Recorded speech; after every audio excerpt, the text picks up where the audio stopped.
জানো বাবা, সৎ, সাম্যক, ন্যাস, এটাই হচ্ছে সন্ন্যাস। বলছি এই সাধনা করতে গেলে গৃহত্যাগী কি হওয়া লাগে, সন্ন্যাসী না হওয়া না লাগে? না না না না না না না না। সাধনা তো সংসার জীবনে থেকেও করা যায়। সংসারে থেকে যে সাধন করে সে হচ্ছে পরম সাধক। আচ্ছা। এই সংসারে থাকলে তোমার মা বাবাকে সেবা করতে পারছো, পাঁচটা জীবকে সেবা দিতে পারছো।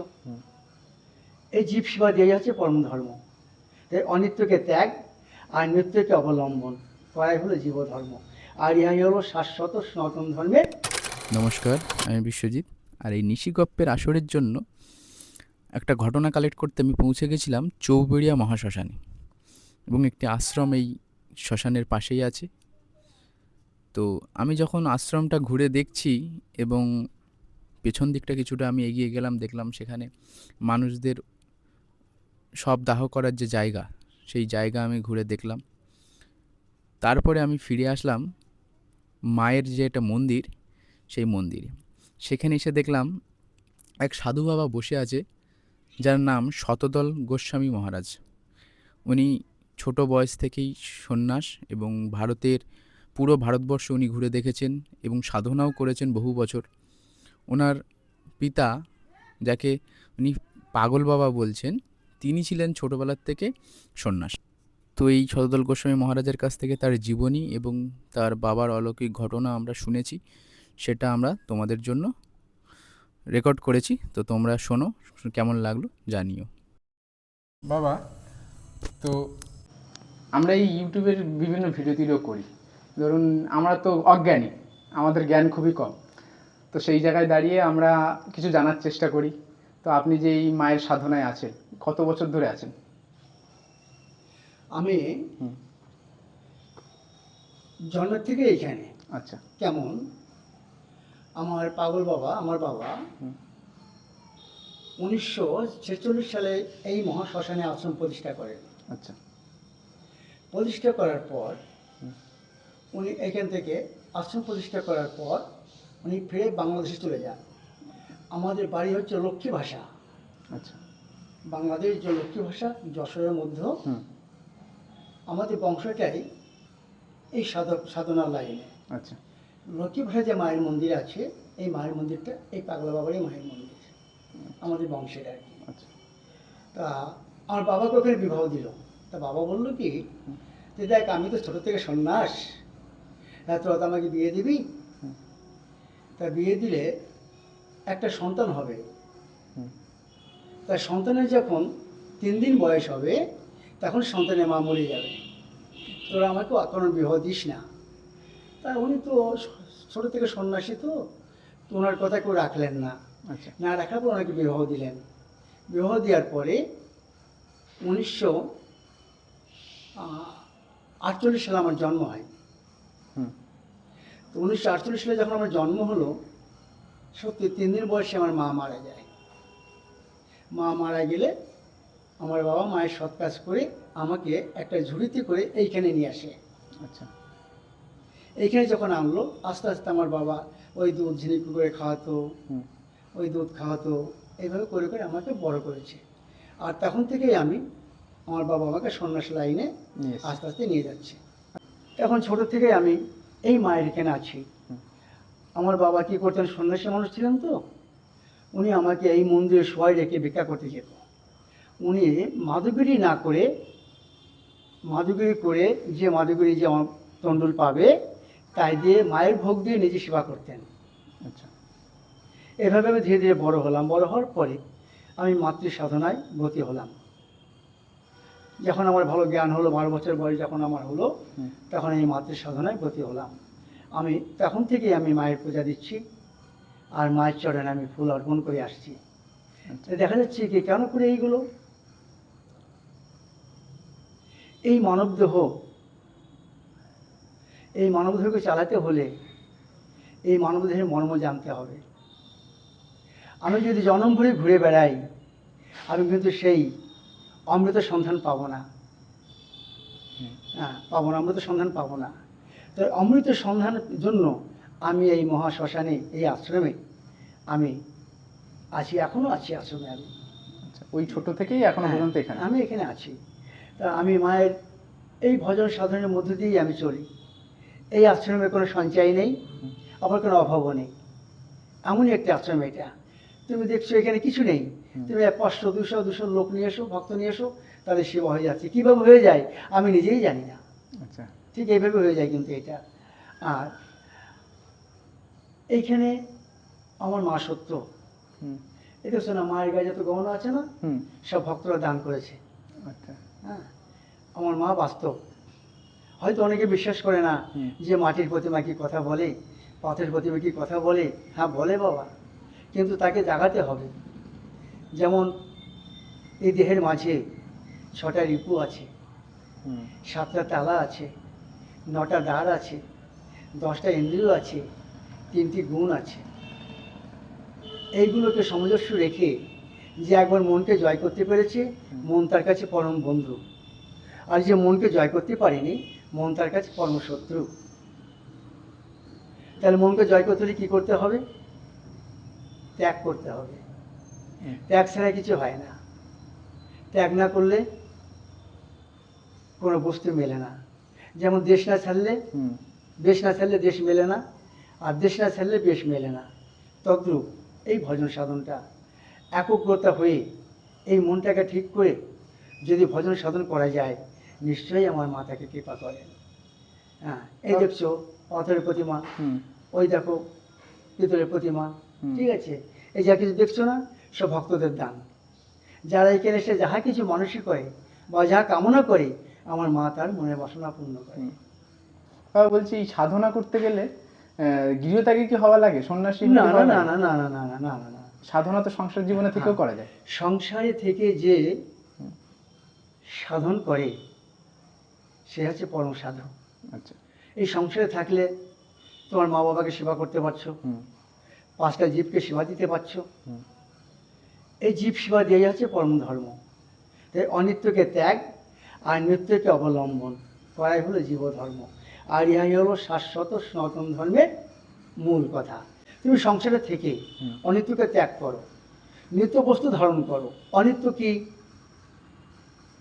হিংসা, ক্রোধ, লোভ, ষোড়রী পুজোটা। হ্যাঁ শরীর পুজিরা, লোভ, মোহ, মদ, সহ্য, এইগুলোকে তুমি যদি সংযম রাখতে পারো, ত্যাগ কেউ করতে পারে না। হুম জীব জন্ম সন্ন্যাস আর মৃত্যুই ত্যাগ। এই যে আমরা যেমন আছি, আমরা কেমন থাকি জানো বাবা? সৎ, জানো বাবা? সৎ, হুম সাম্যক, ন্যাস, এটাই হচ্ছে সন্ন্যাস। হ্যাঁ, অর্থাৎ সৎ থাকতে হবে, হুম সাম্য থাকতে হবে, ন্যাসে থাকতে হবে। হুম হ্যাঁ, তাই বলছে সৎ, সাম্যক, ন্যাস, এটাই হচ্ছে সন্ন্যাস। আচ্ছা। হ্যাঁ, এইভাবে থাকতে হবে। তুমি সংসারে থেকে হুম তুমি অনিত্যকে ত্যাগ করে নিত্য বস্তুকে অবলম্বন করো। নিত্য বস্তু কি? পিতা মাতাকে ভজন করা, পিতা মাতাকে পালন করা, সংসারে থেকে ভাই বোন সবাইকে নিয়ে সংসার থেকে তুমি যদি একবার যদি হুম নাম স্মরণ করো, নাম ভজন করো, আমার গোবিন্দ, সেই নাম নিশ্চয়ই তার কর্ণে পৌঁছাবে। কিন্তু সৎ থাকতে হবে, সবটাই। সাম্য থাকতে হবে। সৎ, সাম্য, ন্যাস, এটাই হচ্ছে সন্ন্যাস। আর কি বলে গেলাম? অনিত্যকে ত্যাগ আর নিত্যকে অবলম্বন করাই হলো জীব ধর্ম। আর ইহাই হলো শাশ্বত সনাতন ধর্মের মূল কথা। এর বাইরে বাবা কিছু নেই। হুম হ্যাঁ, হ্যাঁ, এর বাইরে কিছু নেই। তাহলে এই করতে হলে কী করতে হবে? কঠোর তপস্যা বাবা। এই মনটাকে জয় করতে হবে আগে। হুম যদি মনটাকে জয় করতে পারো, তাহলে মন তোমার কাছে পরম বন্ধু। আর মনটাকে জয় করতে না পারলে মন তোমার কাছে পরম শত্রু, তোমাকে মৃত্যুর কোলেও ঠেলে দিতে পারে। আর যদি মনকে জয় করতে পারো, মন তোমাকে সুন্দর রাস্তা দেখিয়ে নিয়ে যাবে। মন জয় করার কি উপায় আছে? সুন্দর কথা বলেছো। এই মন জয় করার একটাই উপায় আছে, কি? সংযম থাকতে হবে, যে না আমার মনটাকে জয় করতে হবে। আচ্ছা। একনিষ্ঠভাবে থাকতে হবে, না অন্য চিন্তা, না অন্য কোনো ভাবনা। নিজেকে নিজেকে বোঝাতে হবে। নিজেকে নিজেকে বুঝতে হবে। আগে তোমাকে জানতে হবে তুমি কে। তুমি কে, কেন এসেছো, আবার কেনই বা চলে যাওয়া? যেতে তো একদিন হবে। জন্ম হলেই মৃত্যু অবশ্যই আছে, যেতে একদিন হবে। তাহলে তুমি কে আগে জানতে হবে। তা তোমার মধ্যে এমন অমূল্য বস্তু রয়েছে, তুমি তাকে জানতে পারো না। হ্যাঁ, আর তাকে জানতে পারলে তাহলে তোমার পরম জ্ঞান হবে। আর সেই জ্ঞানে তোমার মুক্তি হবে। তা জানতে হলে কোথায় যেতে হবে? সদ্গুরুর আশ্রয় নিতে হবে। যে সদ্গুরু মরিলে বাঁচাইতে পারে, সে সদ্গুরুর আশ্রয় নিতে হবে। সে সদ্গুরুর আশ্রয় নিলে, সে সদ্গুরুর উপদেশ শুনলে তবেই তুমি সুন্দর রাস্তা পরিদর্শন করতে পারবে। এইবার তুমি এখন যুবক ছেলে, তাহলে তোমার কেমন চলতে হবে? তোমাকে ব্রহ্মকে রক্ষা করতে হবে, ব্রহ্মকে রক্ষা করতে হবে। একটা নারী জাতিকে যখন দেখবে তখন তাকে মাতৃজ্ঞানে শ্রদ্ধা করতে হবে।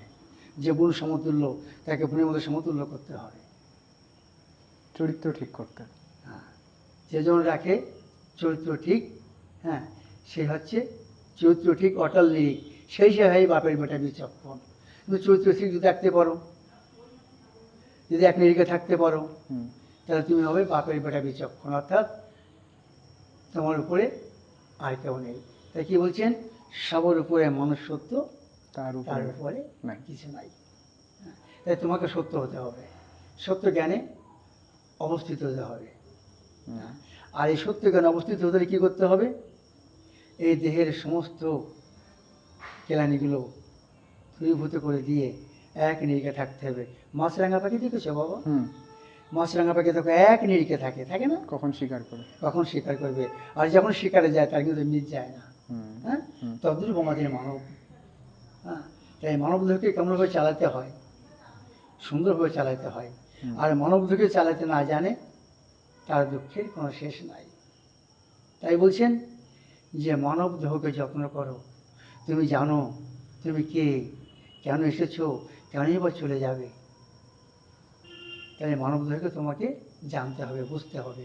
হ্যাঁ, আর সর্বপ্রথম মাতা গুরু, পিতা গুরু, গুরু জ্যেষ্ঠ ভাই, তার থেকে অধিক গুরু ভজিলে পাওয়া যায়। তাহলে মাতা পিতাকে ভজন করবে, দেখবে কি মাতা পিতাকে ভজন করলে আমার মা নরলোক তো তুচ্ছ, দেবলোক থেকে মানে।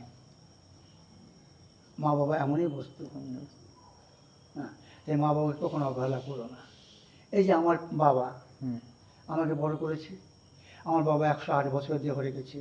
আজ যেন লম্বিতে বহু, তাকিয়ে দেখো হাত পা কেমন লম্বা, কেমন পুরুষ, তাকিয়ে তখন বাবা দিকে। হ্যাঁ, ছবিটা করে নিয়ে যাবে বাবা, আমি এখনই করে দিচ্ছি। হ্যাঁ, আজ লম্বিত বাবা।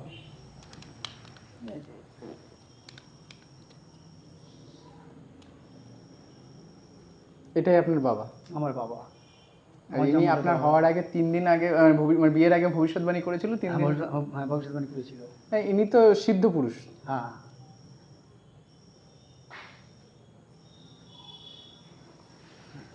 হ্যাঁ, এখন আমার 16 বছর বয়স। আচ্ছা। 16 বছর বয়স যখন আমার, তো তখন ইয়ং ছেলে তো, তখন আমার এরকম চুল, এই সমান চুল, দাড়ি তখন হয়নি, সবাই মাত্র এক দিয়েছে মোট দাড়ি। তা আমার এলাকায়, আমাদের এলাকায় আমার মানে জন্ম বললে চলে, 3 দিন বয়সে এসেছি আমি। তো যে কোনো কারণে একটি আমার বন্ধুর সঙ্গে একটু হাতাহাতি হয়। আচ্ছা। তা বাবা আমাকে বললো, বাবা তোমার মা যখন চলে যায় তখন তোমার 3 দিন বয়স, আমি যদি ইচ্ছা করতাম তোমার মতো অনেক সন্তান আমার হতো, কিন্তু আমি করিনি। কেন? তোমার মুখের দিকে তাকিয়ে। যদি পিতার প্রভাব সন্তানের মধ্যে প্রকাশ না পায় তাহলে তোমার মা অসতী হবে। তাই আজ থেকে তোমাকে আমি 12 বছর বাক্য বন্ধ এবং 12 বছর তোমাকে সন্ন্যাস দিলাম। তোমার 12 বছর মনে থাকতে হবে, আর 12 বছর তোমার নাম জপ করতে হবে। যেখানে যা পাবে কাউকে চেয়ে সেবা নিতে পারবে না। তাহলে দেখেছো কত বড় মানে কঠিন তপস্যা দিয়েছে বাবা। তা 12 বছর যদি আয় বাবা আমাকে, তাহলে আমি যদি দেশে থাকি আমি কিন্তু পালন করতে পারবো না। আমি 12 বছর ভ্রমণ করে বেরিয়েছি, বহু দেশ ভ্রমণ করে বেরিয়েছি। তখন আপনি মৌন ছিলেন? আমি মৌন ছিলাম তখন 12টা বছর। 12টা বছর মৌন থাকার পর যখন আমি কেদারনাথ থেকে গঙ্গাসাগরে আসলাম, আমার বাবা এখান থেকে আমার বাবার ভক্তবিন্দু নিয়ে গঙ্গাসাগরে গেল। আর তখন চিনবে কী করে আমাকে? কেউ চিনতে পারছে না তো আমাকে। কেন চিনতে পারছে না? আমার তো সে আগের সেই বেশ নেই তো। 12 বছরে অনেক বড় হয়ে গেছে। হ্যাঁ, আগের সে বেশ নেই তো। চুল দাড়ি সব কিছু, দাড়ি বড় বড় হয়ে গেছে, চুল ছিল আগের, দাড়ি বড় বড় হয়ে গেছে, কেউ চিনতে পারছে না। কিন্তু আমার বাবার শিষ্য ছিল, আদিবাসী বলে একজন ছিল, নাম অর্জুন। তার নাম অর্জুন, দেখতে অর্জুন, কালো পাহাড়ের মতন ছিল। তা পাগল বাবা বলছে, অর্জুন এই গঙ্গাসাগরের মেলায় তোর দাদা আছে, যা খুঁজে নিয়ে আয়। হুম, কয়েকজন খুঁজতে গেল, চিনবি কি করে আমায়? কিন্তু আমি সবাইকে চিনতে পারছি। আচ্ছা, কিন্তু ওই যে বাবা বলেছে 12 বছর পূর্ণ না হলে মনে তো বোধ থাকে। হ্যাঁ তুই কারোর সঙ্গে কথা বলতে পারবি না, মনে থাকতে হবে তোর। হুম, তা সবাই খুঁজে এসে যখন পাইনি, তখন বলছে বাবা দাদাকে তো পেলাম না। তা পাবি কি করে, শুধু সে রূপ নেই, তার রূপ তো পাল্টে গেছে। তবে হ্যাঁ পাবি, দেখবি কি যে বাছাইটি বগলের নিচেই ওর পোড়া দাগ আছে। কেন পোড়া দাগ আছে? আমার বাবা এখানে শুয়ে রেখে, এই মন্দিরে শুয়ে রেখে হুম। মাদুগুরি করতে যেত। তা শীতকাল তো, তা খুব শীত পড়ছে, হুম। তা বাবা পাশে একটু মালসায় আগুন জ্বলিয়ে আগুন রেখে বাবা মাদুগুরি করতে গেছে।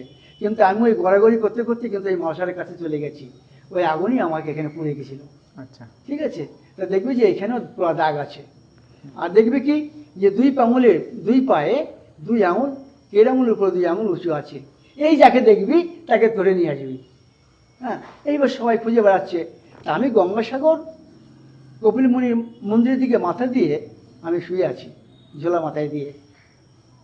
এমন সময় কিন্তু আমার গুরু ভাইরা যেয়ে দেখে, তাই তো এই যে পোড়া দাগ, হুম, এই দুই আঙুল উঁচু, ওরা আমাকে ধরে নিয়ে আসলো। ওই তখন এনে বাবা আবার আমার এখানে আশ্রমে নিয়ে আসলো।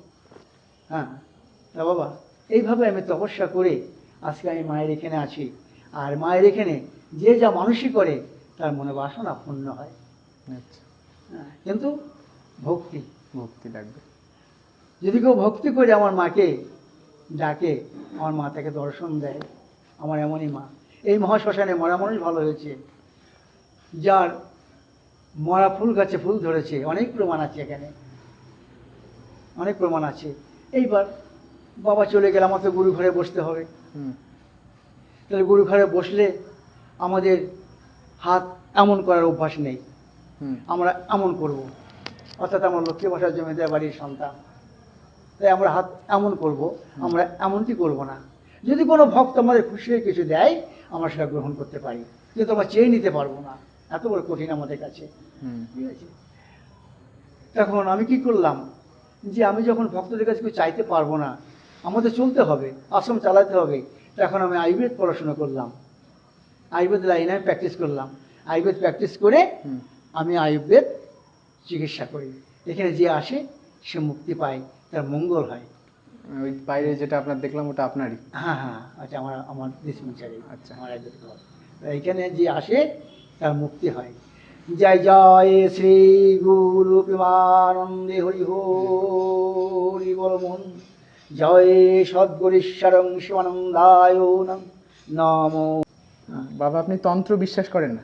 না, আমি তন্ত্র বিশ্বাস করি, হুম, কিন্তু এই যেসব হচ্ছে এই যে আমি টিভিতে- চাকরি পাইয়ে দেবো, হ্যাঁ, হ্যাঁ, হ্যাঁ। আমি ছেলে মেয়ে বিয়ে দেবো, হ্যাঁ। আমি ওই মেয়ের সঙ্গে ছেলের সঙ্গে লাইন করিয়ে দেবো, এসবগুলো আমি বিশ্বাস করি না। আচ্ছা। অর্থাৎ যারা তান্ত্রিকতা করছে হুম, এগুলো পুরো ভুল।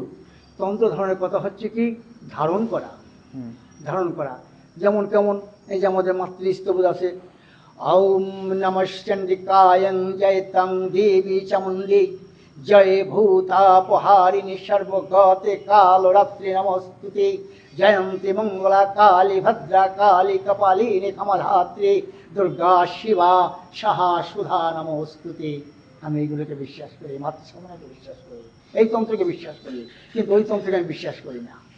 অর্থাৎ গাছে কাটার গোপে তেল, হুম, এটাকে আমি বিশ্বাস করি না। যেটা হবে সেটা হবে, আর যেটা হচ্ছে সেটা ভালো হচ্ছে, গীতার বাণী। হুম, যেটা হয়েছে সেটা ভালো হয়েছে, আর যেটা হবে ভালো সেটাও হবে। ভালো হবে। আমি এগুলোকে বিশ্বাস করি, কিন্তু আমি অবাস্তবকে বিশ্বাস করি না। আচ্ছা, সূর্যের ঔরাসে পৃথিবীর গর্ভে জীবজগৎ সৃষ্টি হয়েছে, এটাকে বিশ্বাস করি। সূর্য তাপ দিচ্ছে, জীবজগৎ ধারণ করছে, জীবজগৎ বেঁচে আছে। বাতাস বইছে, জীবজগৎ বেঁচে আছে। ধরিত্রী মা ধারণ করেছে, জীবজগৎ বেঁচে আছে। মহাকাশ কর্ষণ করছে, জীবজগৎ বেঁচে আছে। তাই খ্যাতি অপ তেজ মরুদ্বম, এই পঞ্চভূতের দেহ, এইগুলোকে আমি বিশ্বাস করি, কিন্তু আমি ওইগুলোকে বিশ্বাস করি না। বুঝা গেল? বোঝা গেল। প্রেত দেখেছেন আপনি? ভূত বা প্রেত দেখেছেন কোনোদিন? শ্মশানে আপনি থাকেন? না, আমি কখনো দেখিনি বাবা। আপনি দেখেন? এগুলো কি আদৌ আছে? হ্যাঁ, এগুলো কি আদৌ আছে? এগুলো হচ্ছে মনের ভ্রান্তি, মনের ভ্রান্তি। মনের ভ্রান্তি। আচ্ছা, যদি ভূত পেতনি থাকতো হুম, তাহলে এরা মহাশ্মশান, এখন তো অনেক বাড়ি ঘর হয়েছে, হুম, আগে কিন্তু তো বাড়ি ঘর তো ছিল না, আচ্ছা। এইখানে বিরাট জঙ্গল ছিল। হুম এই জঙ্গলের মধ্যে বাবা আমাকে রেখে মাদুগিরি করতে যেত, কিন্তু কখনো ভূত দেখে, তবে হ্যাঁ আমি বড় বড় সাপ দেখেছি, বড় বড় শিয়াল দেখেছি। হুম। হ্যাঁ, তারা আমাকে পাহারা দিয়েছে, আমার কোনো ক্ষতি করেনি তারা। কেন? মা আমাকে রক্ষা করেছে, মা তাদের মায়ের ছেলেবেলা আমাকে রক্ষা করেছে। আমি কখনো ভূত পেতনি দেখিনি। যারা বলে এইগুলো ভূত পেতনি আছে, হুম। তারা মনে ভ্রান্তি, এটা মনে ভ্রান্তি, অর্থাৎ ভয়, ভয় থেকে এইগুলো হয়। আমি এগুলো কখনো দেখিনি বাবা, যা দেখে আমি এমনি বলবো কেন? হ্যাঁ, আমি কখনো দেখিনি। এগুলো ভ্রান্তি। মানুষ মারা গেলে তার শরীর আত্মার কি হয় তাহলে? এই আত্মার কোনো বিনাশ নেই। হুম। আত্মা মারা যাওয়ার পরে সে আত্মার কি কোনো দেহ থাকে? সূক্ষ্ম দেহ তো আমরা শুনেছি যে সূক্ষ্ম দেহ থাকে। কিছু থাকে না। থাকে না? না, আত্মা, আত্মাকে কেউ দেখতে পায় না। হুম এই আত্মা কি আগে বুঝতে হবে। হুম এই আত্মা হচ্ছে এমন একটা বস্তু যা কখনো দূরবীন যন্ত্র দিয়ে দেখা যায় না, সূক্ষ্মতরভাবে হ্যাঁ এই দেহে বিরাজমান করে। ঠিক আছে, যেখানে ছিল হুম। এই আত্মা ঠিক সেখানে চলে যাবে, মৃত্যুর পর মুহূর্তেই? মৃত্যুর পর মুহূর্তে সেখানে চলে যাবে। আচ্ছা।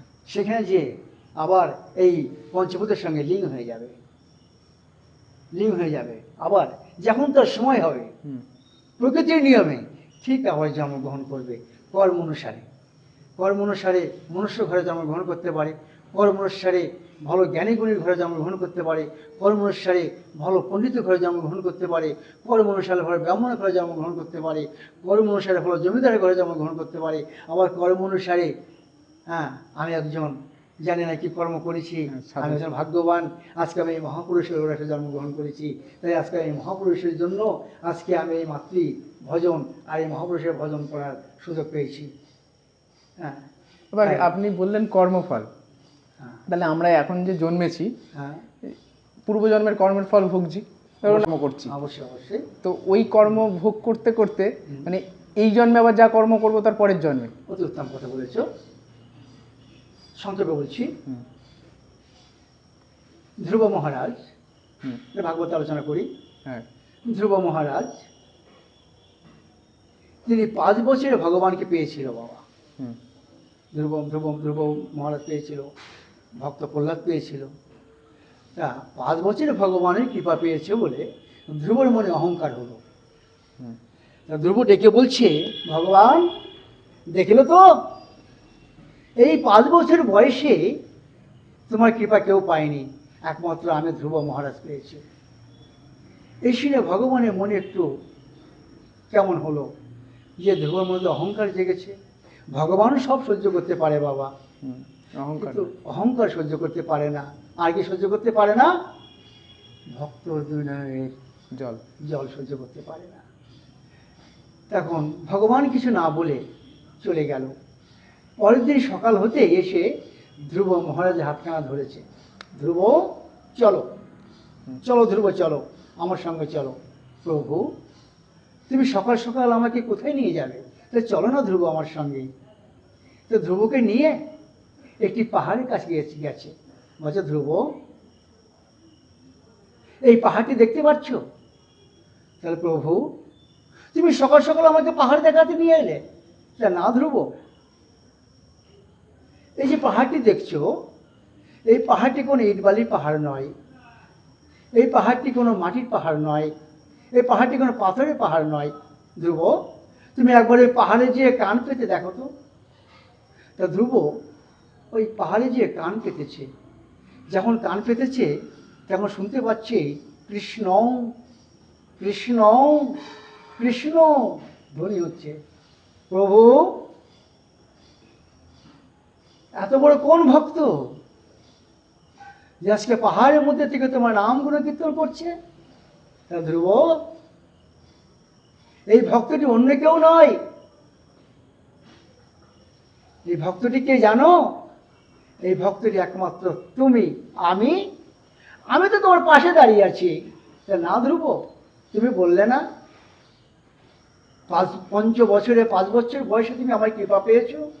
তা ধ্রুব তোমার হয়তো মনে নেই, তুমি যতবার জন্মগ্রহণ করেছো তুমি কৃষ্ণ ভক্ত হয়ে এসেছো, আর যতবার তোমার মৃত্যু হয়েছে তুমি কৃষ্ণ নাম গুণ কীর্তন করতে করতে তোমার মৃত্যু হয়েছে। তাই তোমার যতবারই মৃত্যু হয়েছে, তোমার হাড় একটি করে হাড় নিতে নিতে নিতে নিতে নিতে এই হাড়ের পাহাড় হয়ে গেল। ধ্রুব, আমাকে 1 বছরে কেউ পায় না, আমি অনাদির আদি, সর্বকারণের কারণ। তুমি আমাকে 1 বছরে পাওনি ধ্রুব। তুমি যতবার জন্মগ্রহণ করেছো, ততবার তুমি আমার ভক্ত হয়ে এসেছো, তাই এই জন্মে তুমি আমার কৃপা পেয়েছো। জয় জয় তাই গৌর আনন্দে হলো। বেশ বাবা, এই পর্যন্ত সমাপ্তি থাক। থাক, হ্যাঁ, থাক।